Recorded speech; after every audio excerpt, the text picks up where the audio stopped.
ওকে, তাহলে আমি শুরু করতেছি। তো যেটা বলতেছিলাম যে সামনাসামনি কথা বলতে পারলেই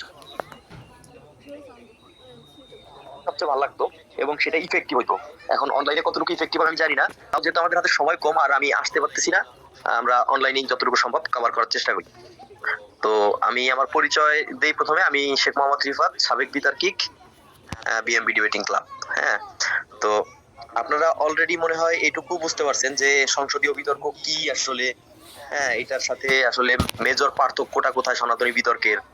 হ্যাঁ, আচ্ছা আপনাদের একটা প্রশ্ন করি, আগে আগে কেউ বিতর্ক করছেন এরকম কেউ আছেন সংসদীয় বা সনাতনী, স্কুলে কলেজে?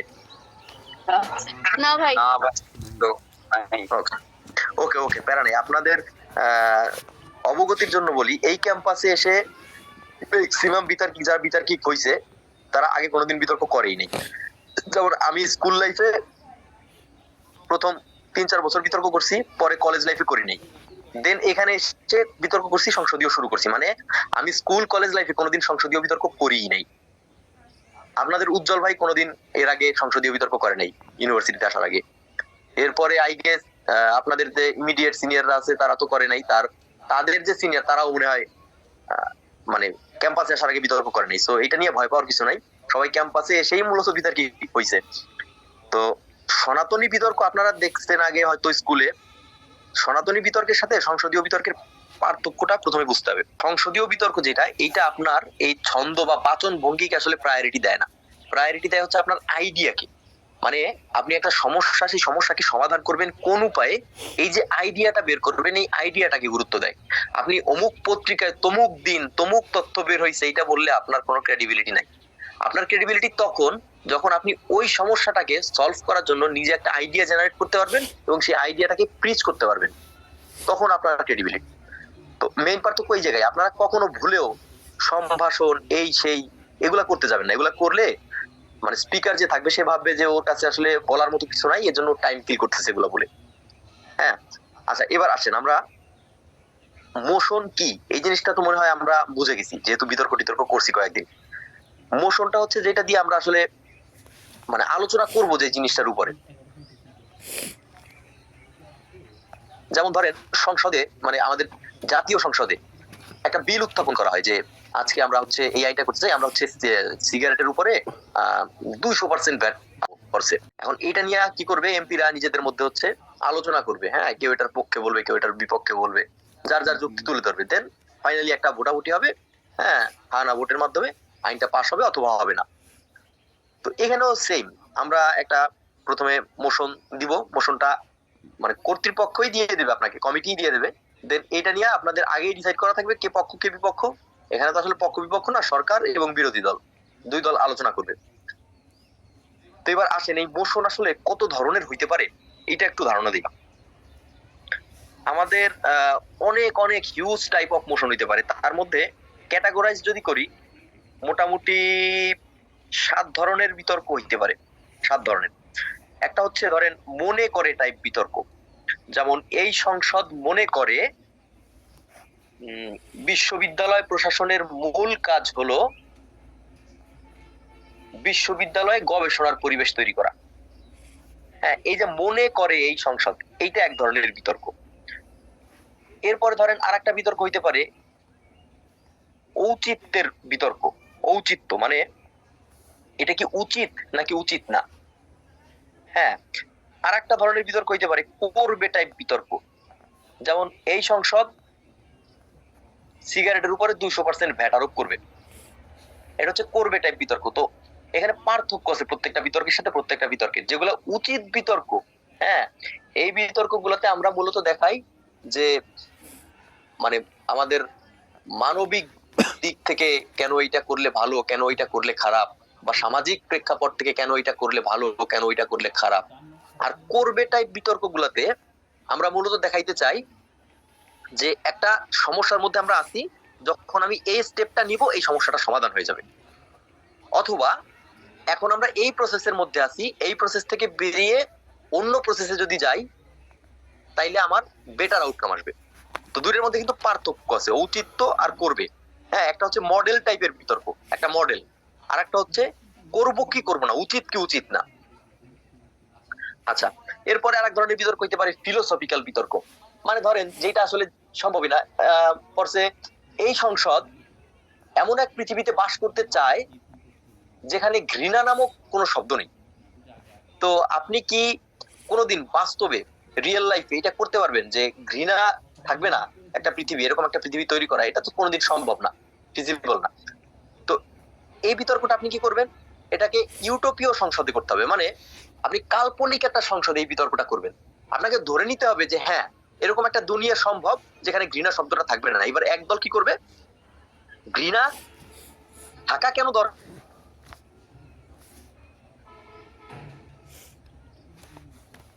শুনতে পাচ্ছি। পৃথিবীটা কত সুন্দর হবে। হ্যাঁ, তো এগুলো হচ্ছে ফিলোসফিক্যাল বিতর্ক। ফিলোসফিক্যাল বিতর্কে মনে রাখবেন আপনি কখনোই ফিজিবিলিটি নিয়ে প্রশ্ন তুলতে পারবেন না, মানে আপনি বলতে পারবেন না যে এটা তো সম্ভব না। হ্যাঁ, এই কথাটা বলাই যাবে না, আপনাকে ধরেই নিতে হবে যে হ্যাঁ এটা সম্ভব, এবার সম্ভব হইলে করবো কি করবো না।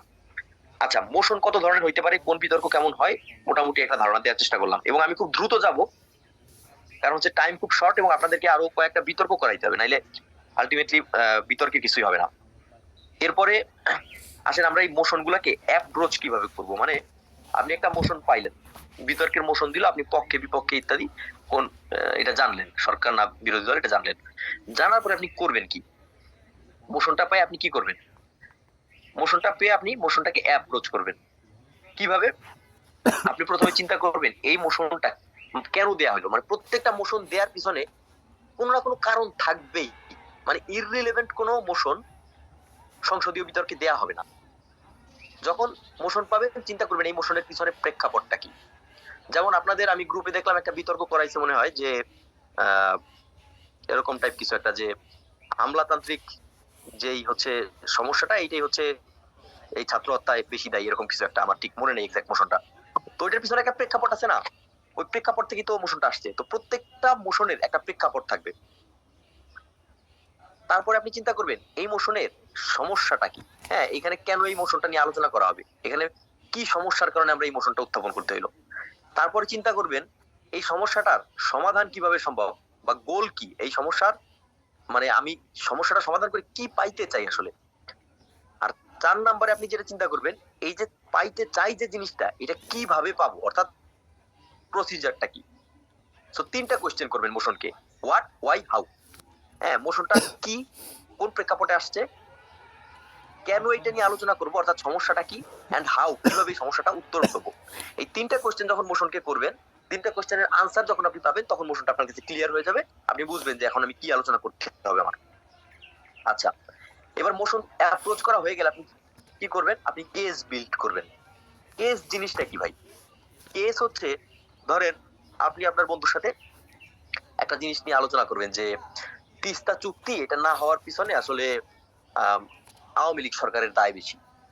এবার আপনার বন্ধুর সাথে আপনি আলোচনার ক্ষেত্রে যখন আপনি আলোচনা করতে যাবেন আপনি কি করেন, প্রথমে আপনি চিন্তা করেন যে আমি কয়েকটা পয়েন্ট বলবো, যে যে পয়েন্টের কারণে আমি প্রমাণ করবো যে আওয়ামী লীগ সরকার বেশি দেয়। যেমন ধরেন 96 সালে আওয়ামী লীগ ক্ষমতায় আসছে, 5 বছর ছিল, ভারতের সাথে তার সবচেয়ে ভালো সম্পর্ক, তারপরে সে করতে পারেনি, সুতরাং আওয়ামী লীগের ব্যর্থতা বেশি। এক, এরকম আপনি কয়েকটা পয়েন্ট চিন্তা করেন যে এই পয়েন্টগুলো দিয়ে আমি প্রমাণ করবো যে আওয়ামী লীগ সরকারের দায় এখানে বেশি। এবার এই যে 4টা 5টা পয়েন্ট আপনি চিন্তা করলেন, এগুলো কি একটা একটা যুক্তি আপনি দিচ্ছেন, তাই না? আর আপনি যে পুরা যুক্তিগুলাকে একে একে সাজাইলেন, পুরো আপনার যে স্পিচটা হবে, হ্যাঁ আপনার বন্ধুকে যে আপনি ডেলিভার করবেন, এই পুরো স্পিচটাই হচ্ছে কেস। আবার আপনার বন্ধু কি করবে, আপনার বন্ধু দেখাবে যে অল্টারনেট কিছু, যে অমুক দায়ী, এ দায়ী না বরং অমুক দায়ী, বা এ হচ্ছে কেন এর দায় কম, হ্যাঁ এটা দেখানোর চেষ্টা করবে। তো সে আবার যে পয়েন্ট গুলা বলবে সেই পয়েন্ট গুলার সামগ্রিক রূপটাই হচ্ছে তার কেস। তার মানে বিতর্কে 2টা কেস আসে, একটা হচ্ছে সরকার দল থেকে আসে, একটা হচ্ছে বিরোধী দল থেকে আসে। এবার এই কেসের মধ্যে কি থাকে, কেসের মধ্যে আর্গুমেন্ট থাকে, মানে আপনার যে যুক্তিগুলা এগুলা থাকে। যুক্তি, আমরা যুক্তিগুলাকে এখানে বলি আর্গুমেন্ট। হ্যাঁ, এবার একটা কেস কিভাবে সাজাতে হয়, একটা বিতর্কের কেস আপনি কিভাবে সাজাবেন, আপনি কি করবেন, একটা স্ট্রাকচার ফলো করবেন কেস সাজানোর ক্ষেত্রে। আপনি প্রথমে মোশন পাওয়ার পরে দেখবেন যে এখানে হাউস ডিফাইন করতে হবে কিনা। হাউস কি ভাই, হাউস মানে হচ্ছে সংসদ, মানে ধরেন রিফাত, উজ্জ্বল, হ্যাঁ মানে ক্যারেক্টারাইজেশন কি বুঝাইছিস? না না যাইনি এখনো। এই আচ্ছা, এটা বুঝাইছিস না, না? যাইনি। ওকে হুম, ওকে ওকে, আচ্ছা চালাই। আসতেছি, আমি ওই পয়েন্টে আসবো। হ্যাঁ, একটা একটা করে সিরিয়ালি আসতে হবে। আমি আসলে সিরিয়ালি আগাচ্ছি, আপনারা একটু নোট নিয়েন। তো কি বললাম যে আপনার প্রথমে হাউস ডিফাইন করতে হবে।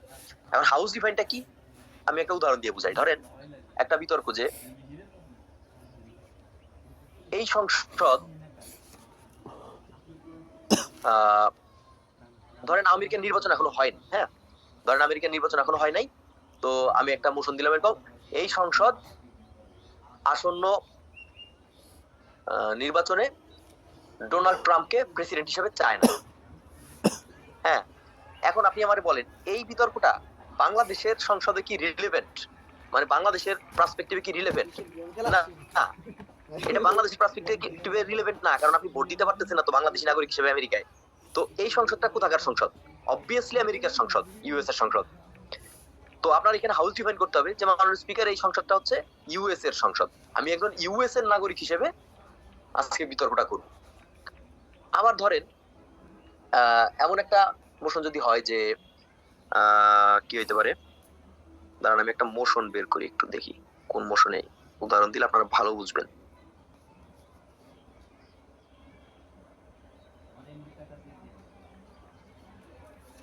কিছু কিছু বিতর্ক এরকম থাকে ব্র্যাকেটের মধ্যে সংসদটা ডিফাইন করা থাকে, যেমন এই সংসদ ব্র্যাকেটে ধরেন বাংলাদেশ লেখা আছে, বৃহৎ উন্নয়ন প্রকল্পনায় সামাজিক নিরাপত্তা খাতে অধিক মনোযোগ প্রদান করবে।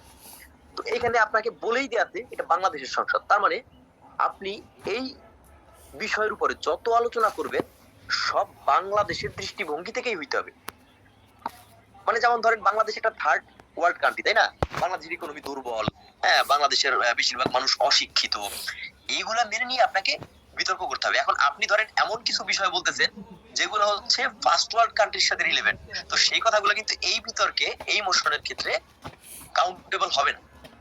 তো যখন আপনি দেখবেন যে কোন একটা সংসদ ডিফাইন করা আছে তখন ওই সংসদের আলোকেই আপনাকে বিতর্কটা করতে হবে। আবার মনে করেন এরকম আছে যে এই সংসদ একজন আর্মি অফিসার হিসেবে অমুক জিনিসটা করবে বা তমুক জিনিসটা করবে না, তখন আপনি কি করবেন, আর্মি অফিসার হিসেবেই চিন্তা করে বিতর্কটা করতে হবে। একজন সাধারণ মানুষের দৃষ্টিভঙ্গি থেকে তখন বিতর্কটা করা যাবে না। এটাকে বলে হাউস ডিফাইন। এখন হাউস কিন্তু কখনো দেশেরই হইতে হবে এরকম না। এই যে যেমন বললাম যে আর্মি অফিসার, এটা একটা হাউস, মানে আপনি আর্মি অফিসারের দৃষ্টিভঙ্গি থেকে বিতর্কটা করবেন। হ্যাঁ, তো এই জিনিসটা ক্লিয়ার সবাই যে হাউস কি, হাউস কেমনে ডিফাইন করতে হয়? জি ভাই। আচ্ছা, তো আমরা ছিলাম কোথায়, কেস বিল্ডিং এ ছিলাম, যে কেস কেমনে বিল্ড করতে হয়। তার মধ্যে প্রথমত আমরা শিখলাম যে হাউস ডিফাইন করতে হয়, একটা মোশন পেয়ে মোশনের দিকে তাকায় যে এই মোশনটা কোথায় রিলেভেন্ট। আবার ধরেন ওই যে যেটা বললাম যে যদি এরকম হয় এই সংসদ একটি ভালোবাসাহীন পৃথিবীতে বাস করতে চায়, তাহলে এটার হাউস কি বলেন, এটা কেউ বলেন?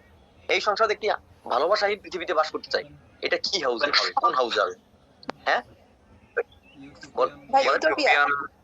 হ্যাঁ, ইউটোপিয়ান হাউসে হবে, মানে কাল্পনিক। এটা যদি আপনি বিতর্কে উল্লেখ নাও করেন প্যারা নাই, কারণ এটা আপনি উল্লেখ না করা মানে এটা ইউটোপিয়ান সংসদে হচ্ছে বিতর্কটা। হ্যাঁ, আচ্ছা, এবার আসেন হাউস ডিফাইন হয়ে গেল।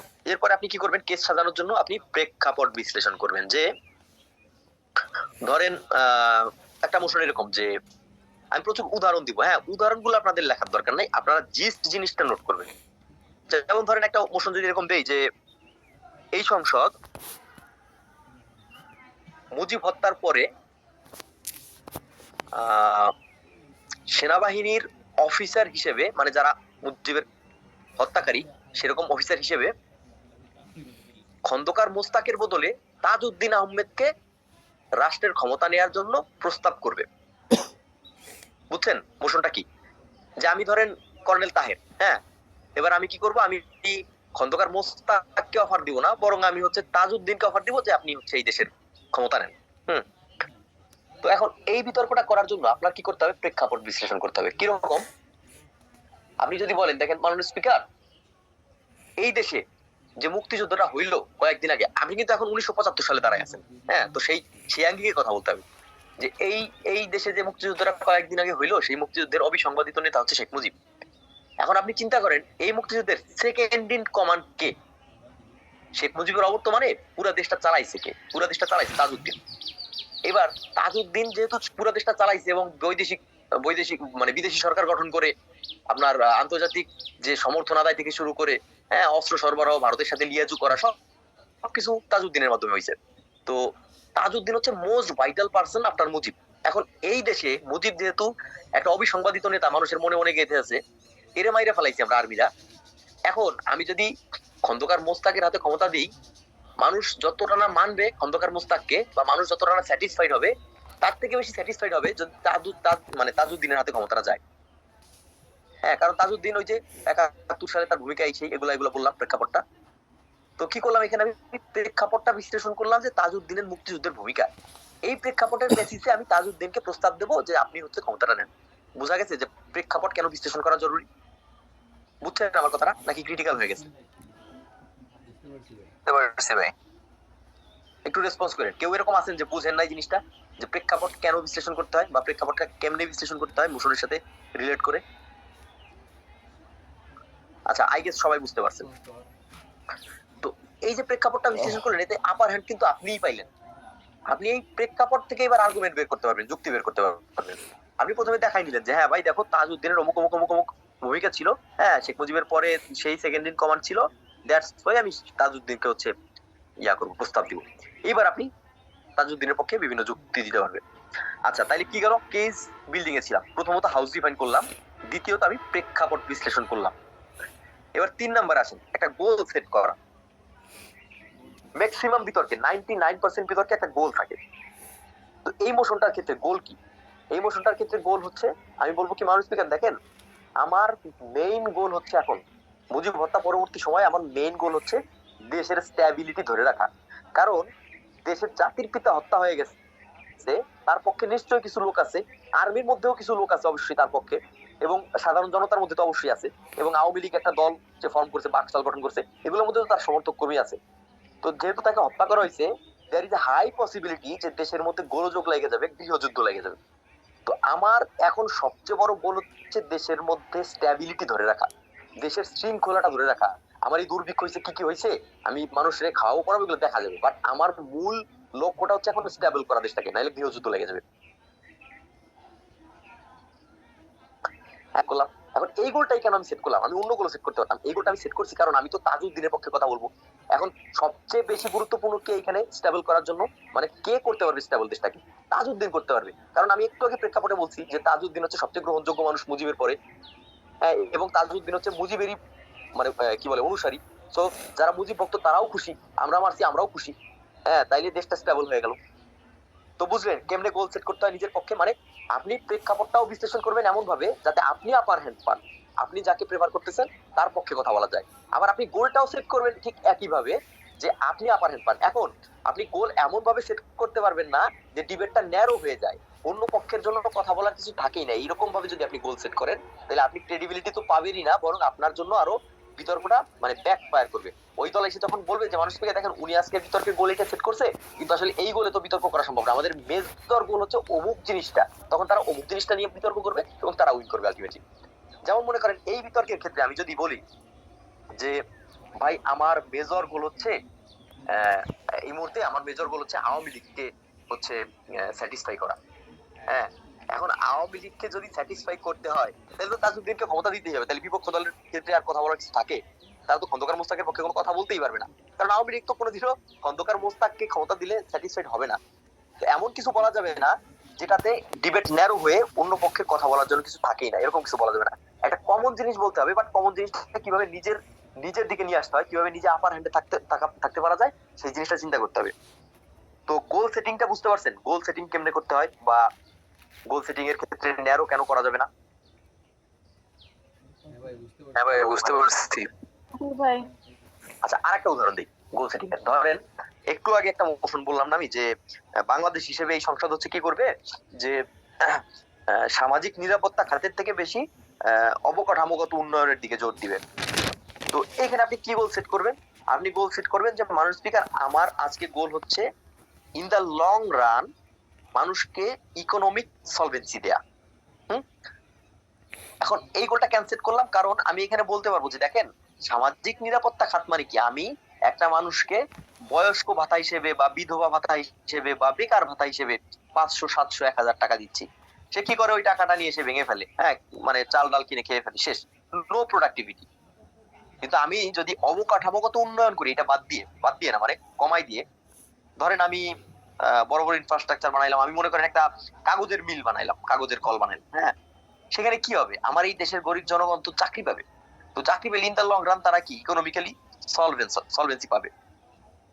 আমি যদি তাদেরকে 500-700 টাকা নগদ দিয়ে দেই, সে চাল ডাল কিনে খেয়ে ফেলতেছে, নো প্রোডাক্টিভিটি, মানি বাড়তেছে না দেশে, এবং তারও কোনো লাভ হইতেছে না, হ্যাঁ, সে ইকোনমিক্যালি সলভেন্ট হইতে পারতেছে না। কিন্তু আমি যদি অবকাঠামোগত উন্নয়ন করি, তাহলে সে ইকোনমিক্যালি সলভেন্ট হইতে পারতেছে।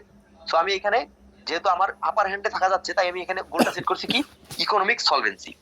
এবার বিপক্ষ দলের কিন্তু কথা বলার জায়গা আছে এখানে, যে ভাই দেখেন, ইকোনমিক সলভেন্সি বেশি জরুরি নাকি আমার পেটে ভাত খেয়ে বাইচে থাকা জরুরি? মানে আমার দেশের জনগণ এখন খাইয়ে বাঁচতেই পারতেছে না, মানে আপনি অবকাঠামোগত উন্নয়ন যতদিনে করবেন ততদিন তো এই না খাই মরে যাবে। তো আপনি একটা কল্যাণকামী রাষ্ট্র হিসেবে আপনার এই সামাজিক খাতের গুরুত্ব কোনোভাবে কমানো যাবে না, রাদার এটা চালাই রেখে আপনি যতটুকু অবকাঠামোগত উন্নয়ন করতে পারেন করেন। হ্যাঁ, তো দুই দিকে কথা বলার জায়গা থাকে। সো এইভাবে হচ্ছে গোলটা সেট করতে হয়। আচ্ছা, তাহলে কেস বিল্ডিং এ ছিলাম, প্রথমত কি বলছিলাম, কেস বিল্ডিং এ কি করতে হয়? সামন প্লিজ দেখি আপনারা কত হাউস নোট ডিফাইন করতেছেন। করতে হয় ভাই। সেকেন্ড, একটা বোর্ড বিশ্লেষণ, হ্যাঁ, গোল সেট তারপর গোল করা। সেট করতে হবে ভাই।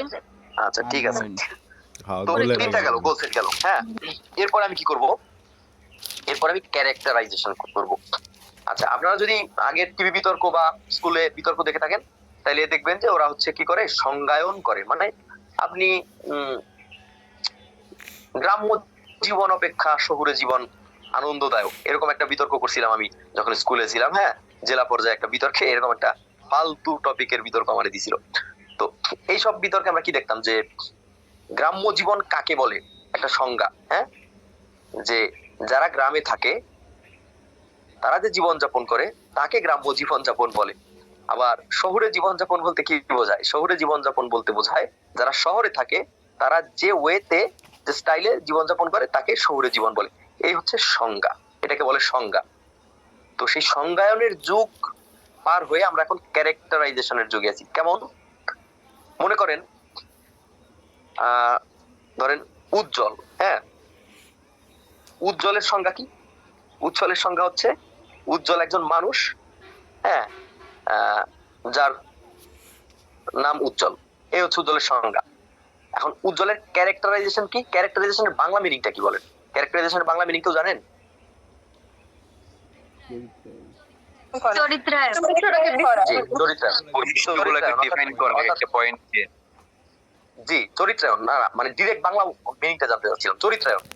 তো চরিত্রায়ন কথাটা কই থেকে আসলো? চরিত্র থেকে। তো যখন আমি উজ্জ্বলের চরিত্রায়ন করব, তখন আমি কি বলবো? উজ্জ্বলের চরিত্র নিয়ে কথা বলবো। যে ওর চরিত্র কি ফুলের মতো পবিত্র, নাকি ও বংচং, যাই হোক। হ্যাঁ, তো কি করবো আমি এই ক্ষেত্রে? উজ্জ্বলের চরিত্রায়ন কিভাবে করব? আমি কি এসে বলবো যে উজ্জ্বল হলো একজন মানুষ যার নাম উজ্জ্বল, এটা বললে হবে? এটা চরিত্র হইলো না। ওর চরিত্র আমি কিভাবে বলবো? যে উজ্জ্বল একজন কালো শ্যামলা বর্ণের মানুষ, যার উচ্চতা 5 ফুট 8 ইঞ্চি, যার মুখে খোঁচা খোঁচা দাঁড়িয়ে আছে, যার চুল খাড়া খাড়া, হ্যাঁ, যার নাক বোচা, যার মুখ পান্ডার মতো, হ্যাঁ, ইত্যাদি ইত্যাদি, আমি যা যা বলতে চাই। তো এগুলো হচ্ছে কি উজ্জ্বলের ক্যারেক্টারিস্টিক্স, একটা একটা চরিত্র। ক্যারেক্টারাইজেশন করলেন না, পচাইলেন। না, পচাইলাম না, আমি উদাহরণ দিলাম। হ্যাঁ, উজ্জ্বল তো আসলে এরকম না, তোমরা জানো যে উজ্জ্বল কেমন। হ্যাঁ, উজ্জ্বল ফার বেটার দ্যান দিস। হ্যাঁ, আমি জাস্ট মজা দেওয়ার জন্য, আমি জাস্ট বোঝানোর জন্য বললাম। হ্যাঁ, উজ্জ্বল মাইন্ড করবে না জানি। তো বিতর্কের চরিত্র, হ্যাঁ আমি বলি, এই বিতর্কের স্বার্থে উজ্জ্বল যেহেতু প্রেসিডেন্ট, বিতর্কের সাথে উজ্জ্বল নিজের চরিত্র বিসর্জন দিতেও রাজি আছে। হ্যাঁ, তো এই জন্য ওর চরিত্রের ফালুদা করে তোমাদেরকে বিতর্ক শিখাচ্ছি। আচ্ছা, তো আমরা আলোচনায় ফিরি। তো এই হচ্ছে উজ্জ্বলের চরিত্রগুলো, একটা একটা করে আমি চরিত্রগুলো বললাম। এখন এই চরিত্র বলার মানে বেনিফিটটা কি? বেনিফিটটা হচ্ছে, আমি যখন গতানুগতিক সংজ্ঞা দেই, তখন সেই সংজ্ঞাটা দিয়ে আমি বিতর্কে খুব বেশি রিলিভেন্সি দেখাইতে পারি না। রেদার আমি যখন ক্যারেক্টারিস্টিক্স বলি, যেমন ধরেন ওই বিতর্কটাই ফিরে যাই যে 75-এর পরে তাজউদ্দিনকে অফার করা। তো এখানে আমি ধরেন তাজউদ্দিনের ক্যারেক্টারিস্টিক্স বলবো, হ্যাঁ, মানে তাজউদ্দিনকে ক্যারেক্টারাইজ করবো। তাই আমি বলবো কি, মানুষকে দেখেন তাজউদ্দিনকে ক্যারেক্টারাইজ করাটা জরুরি। তাজউদ্দিন কে?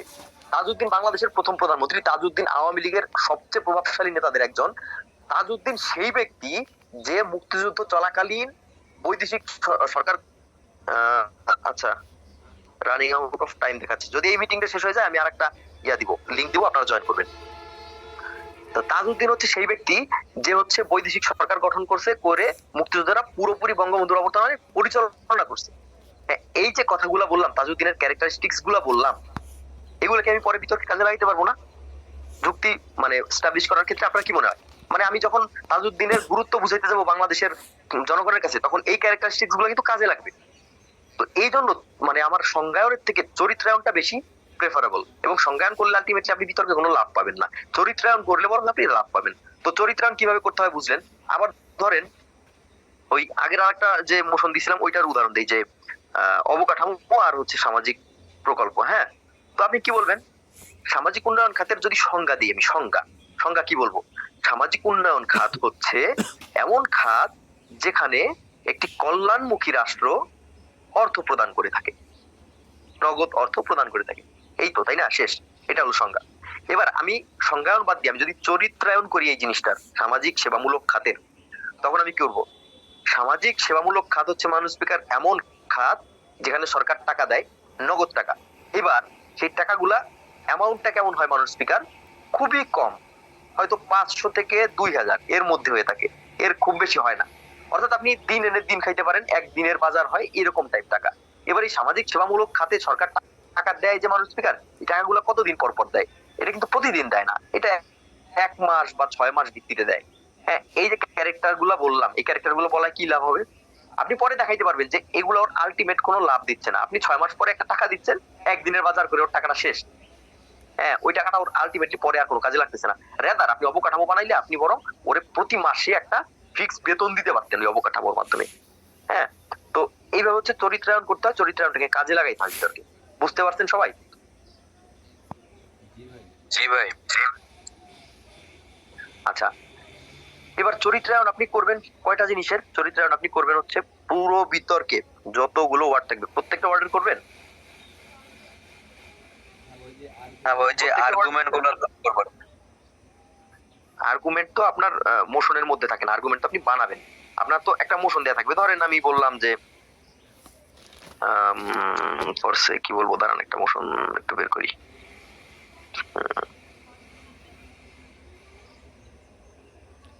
ধরেন বললাম এই সংসদ গণতান্ত্রিক সরকার, সম্পূর্ণভাবে জনগণের সরকার, এই ধরনের আখ্যান বা ন্যারেটিভের জন্য অনুতপ্ত।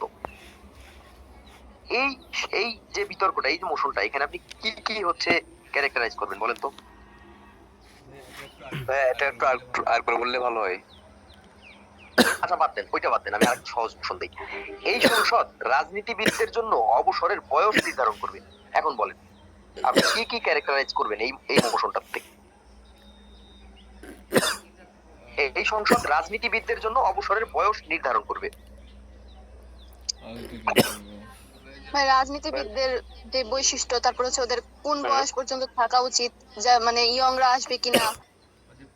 না না, ক্যারেক্টারাইজ করবেন আপনি কিভাবে? ধরেন আমি বলি, এখানে এখানে আপনি এখানে কয়টা ওয়ার্ড আছে? এই সংসদ, এটা একটা ওয়ার্ড ধরলাম, রাজনীতিবিদ একটা ওয়ার্ড, জন্য একটা ওয়ার্ড, অবসর একটা ওয়ার্ড, বয়স একটা ওয়ার্ড, নির্ধারিত করা একটা ওয়ার্ড। এখন আপনি কয়টা ওয়ার্ডের ক্যারেক্টারাইজেশন করবেন? আপনি এখানে করবেন কি, আপনি জাস্ট কি ওয়ার্ড যেগুলো দেখেন, কি ওয়ার্ড কি এখানে? রাজনীতিবিদ, রাজনীতিবিদ, হ্যাঁ, আর কি? অবসরের বয়স, বয়স, অবসরের বয়স, বাস। এই দুইটা বাদে আর কোন ওয়ার্ডের ক্যারেক্টারাইজেশনের দরকার আছে এখানে? নির্ধারণ করা বলতে কি বলছে? এটা কি বলার দরকার আছে? বলার দরকার জন্য এটা কোনো ক্যারেক্টারাইজেশনের দরকার আছে? দরকার নাই। আপনি শুধু কিওয়ার্ড গুলা খুঁজে বের করবেন যে এখানে কিওয়ার্ড কি। যেমন ধরেন এই সংসদ মন্ত্রী পরিষদে অর্ধেক টেকনোক্র্যাট মন্ত্রী নিয়োগ প্রদান করা বাধ্যতামূলক করবে। এখন আপনি এখানে বলেন কি কি কিওয়ার্ড আছে? এই সংসদ মন্ত্রী পরিষদে অর্ধেক টেকনোক্র্যাট মন্ত্রী নিয়োগ প্রদান করা বাধ্যতামূলক করবে। বলেন। তো কথা শোনা যায় না তো, আনমিউট কর। রেসপন্স করেন। মন্ত্রী পরিষদ সম্পর্কে আগে বলতে হবে, তারপর টেকনোক্র্যাট মন্ত্রী সম্পর্কে বলতে হবে। আর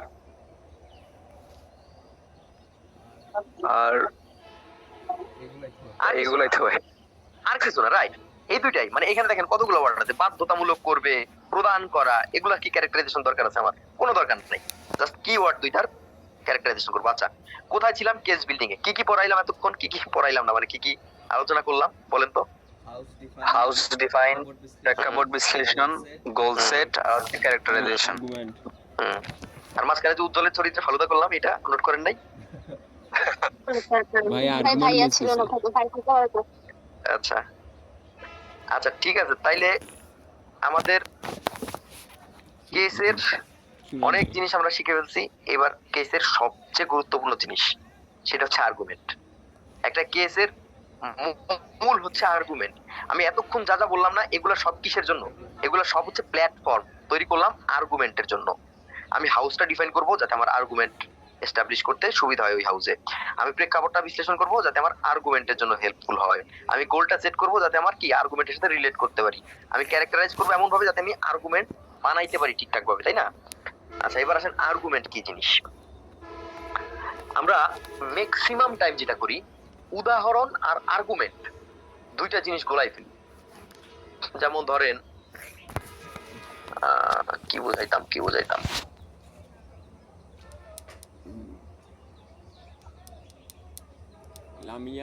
ধরেন আমি বললাম যে আমাদের ডিপার্টমেন্টে হচ্ছে আসলাম স্যার সবচেয়ে বেশি পরিশ্রমী, সেই ভালো ক্লাস নেয় না, তাইলে আর ডেভিড স্যার কি ভালো ক্লাস নিবে? হ্যাঁ, তো এটাকে আমি মনে করি একটা যুক্তি, যে ডেভিড স্যারের ভালো ক্লাস না নেওয়ার পিছনে একটা যুক্তি। এটা একটা যুক্তি হলো না ভাই, এটা একটা অ্যানালজি হলো।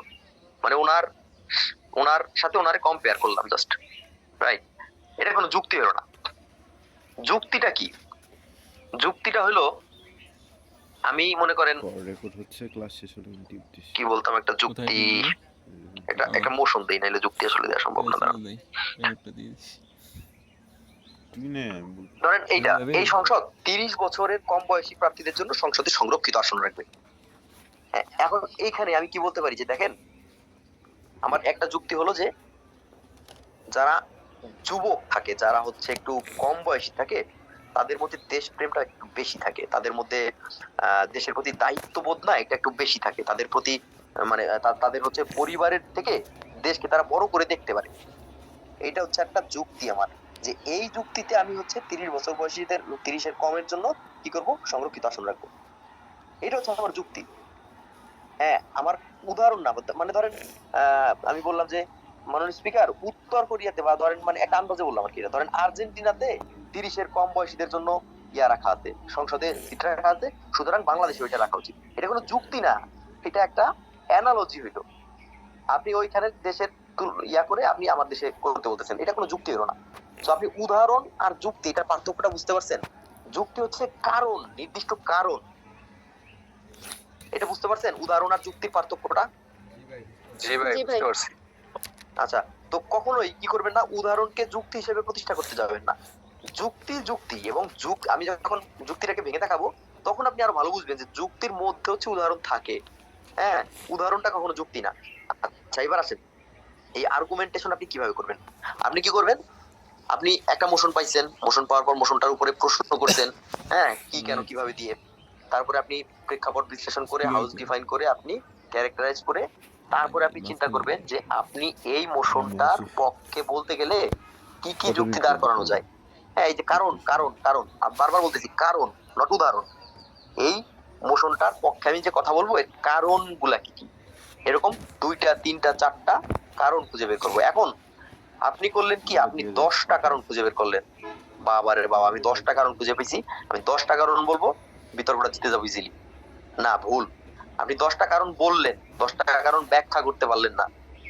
ওইদিকে ও 3টা স্ট্রং কারণ বললো, 3টা স্ট্রং কারণ সুন্দরভাবে ব্যাখ্যা করে দিয়ে গেল, তাহলে বিতর্ক ও জিতবে। কারণ বললেই হবে না, কারণ ব্যাখ্যা করতে হবে। সো আপনি কি করবেন, মেজর 3 থেকে 4টা কারণ নেবেন। হ্যাঁ, মানে বুং বাং কারণ নেওয়ার কোনো দরকার নেই। আপনি করতে পারেন কি, মেজর কারণের মধ্যে মাইনর কারণগুলা মার্জ করতে পারেন। মানে আপনি একটা কোর আর্গুমেন্ট বানাবেন, মাদার আর্গুমেন্ট বানাবেন, সেটার মধ্যে আপনি কয়েকটা লেয়ারে আপনি ছোট ছোট আর্গুমেন্ট বা যেগুলো মাইনর আর্গুমেন্ট, এগুলোকে লেয়ার আকারে দেখাইতে পারেন। এটা আরো ভালো বুঝবেন যখন আরো বিতর্ক করবেন বা পরবর্তীতে আমি ব্যাখ্যা করলে। তো কি করবেন, আপনি কখনোই কোয়ান্টিটি অফ আর্গুমেন্টের দিকে তাকাবেন না, আপনি সবসময় তাকাবেন কোয়ালিটি অফ আর্গুমেন্টের দিকে। কোয়ালিটিফুল একটা আর্গুমেন্ট বিতর্ক জেতানোর জন্য যথেষ্ট। তবে আপনি একটা আর্গুমেন্ট নিয়ে কখনোই বিতর্ক করতে যাবেন না, আপনি অবভিয়াসলি মানে 3 থেকে 4টা আর্গুমেন্ট